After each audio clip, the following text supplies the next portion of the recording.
Hi there, Dave Markham here. I wanted to share some ideas with you about the government in the town of Sweden. As many of you might know, I am running as a write-in candidate for supervisor, and part of the reason that I've done that is because I've become so disenchanted with some of the policy decisions that the town council has made and the way they do democracy. The more recent thing is the closing of the recycling center in the town of Sweden. I'm hearing that when people went to the recycling center on October 22nd, and since then they've been handed letters notifying them about the closing of the recycling center as of December 31st, 2011. So at the end of the year, they're closing the recycling center. Now, people are very upset not only that the recycling center is being closed, but the way this went about making this decision. A number of people have told me that several years ago there was another motion to close the recycling center, but they had a public hearing. They had a public meeting, and people came out and advocated for the continuation of the recycling center, and there were many ideas expressed about how it could be operated in a more effective, efficient way, and the town at that time decided to continue the recycling center. However, this time the decision was made once again behind closed doors. Citizens, particularly those who use the recycling center, had no idea that this decision had been made until they were notified of the final decision to close it. So people are upset not only with the loss of the recycling center, but they're also upset about the way the decision was made. And I agree with them. This is a huge decision. Now, supposedly, the town says that the recycling center does not generate enough revenue from the users to cover its cost. And a number of people have mentioned to me that the town of Sweden has plenty of money for a farm museum and a rec center and a sports complex over on Redmond Road, but they don't have money for to subsidize a recycling center. It doesn't make any sense to them, and I agree. Again, I haven't seen the budget, but there's something that smells about this. The third thing that people mention to me is that this is an additional tax on those who do use the recycling center, because now they're going to have to go to a private hauler, a private refuse collector.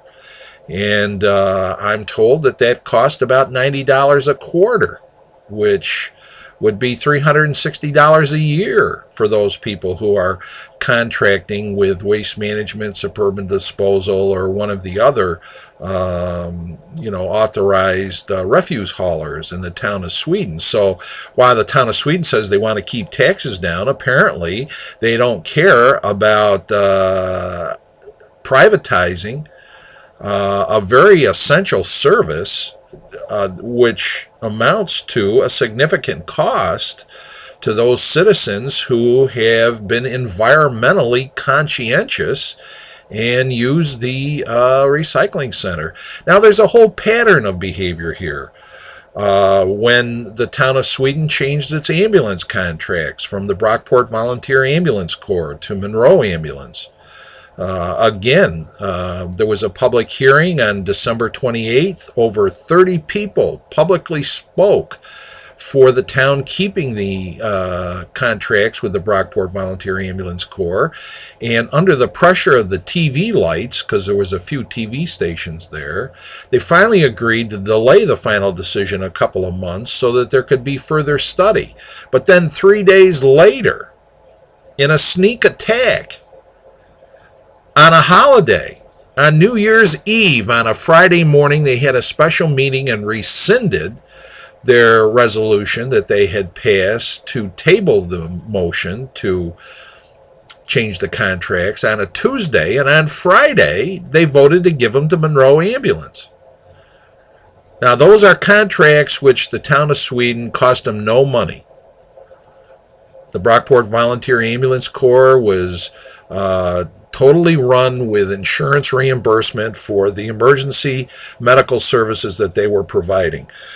Also, the town council members said that they were very happy with the service from the Brockport Volunteer Ambulance Corps. So why'd they change the contracts? I stood up in the meeting and I said there must be a hidden agenda. And Jack Mellor said, oh, there's no hidden agenda. There's no hidden agenda. Well, why'd they do it? At no cost to the town, with excellent service, dedicated volunteers, they change the contracts from a volunteer public service organization to a private profit-making organization in Rochester, against citizens' wishes. And now you have the same thing going on with the fire district stuff. Jack Milner says the reason they want to do it is Brockport has misspent the money from the surpluses, from the contracts. No, they haven't. Brockport didn't misspend any money. The towns have estimated that Brockport may have accumulated $175,000 surplus from the contracts that Brockport had with the towns of Sweden and Clarkson to provide fire service. Well, you know, the towns of Clarkson and Sweden get to negotiate that contract every year. And if you had concerns about how Brockport was using the surplus, you can renegotiate the contract. But instead, they complained that Brockport had $175,000 and should have put it in a fire truck reserve fund, which Brockport finally went back to the bargaining table outside of the contracted requirements and agreed to put $175,000 into a fire truck reserve fund at the rate of $35,000 a year for 5 years. Problem solved, right? That's it. That was Sweden and Clarkson's complaint. And it got resolved. Still, they want a fire district, which is going to cost you a lot of money. Luckily, it's going to a referendum November 29th. But people in the town of Sweden already have the lowest fire tax rate of any town in Monroe County, and excellent service. So if it ain't broke, why are we trying to fix it? So there's a lot of funny stuff that goes on in the town of Sweden. The last thing that I just want to bring to your attention that has always disturbed me, and is not the way I operate, is that if you want to contact the supervisor or any of the town council people, you have to go through Lisa Strabel, who's the director of finance. So if you go to the town of Sweden webpage and you click on elected officials, you will see that every email goes to Lisa Strabel. It will not go to Mrs. Connors or Mrs. Donahue or Mr. Myers or Mr. Cargis or Mr. Milner.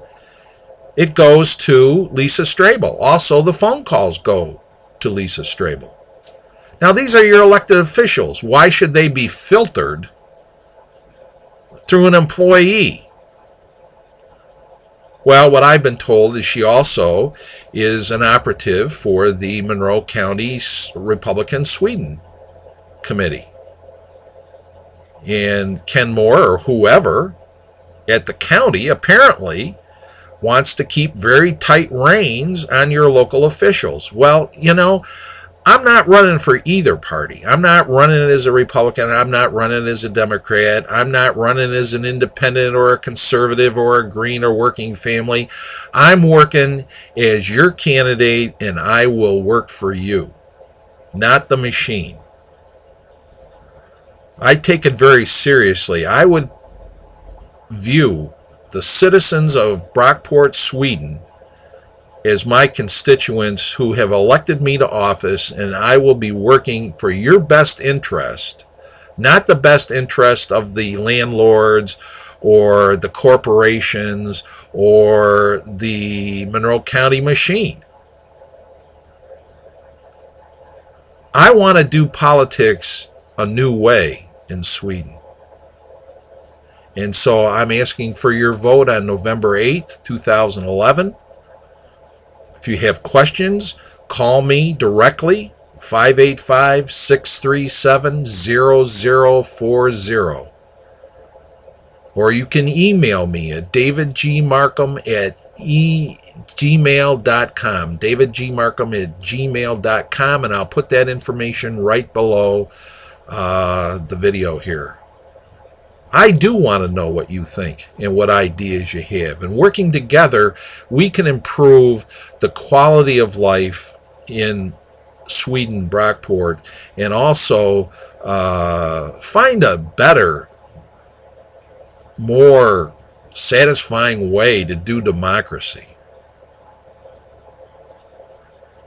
Thanks for listening to me. I appreciate it. Peace.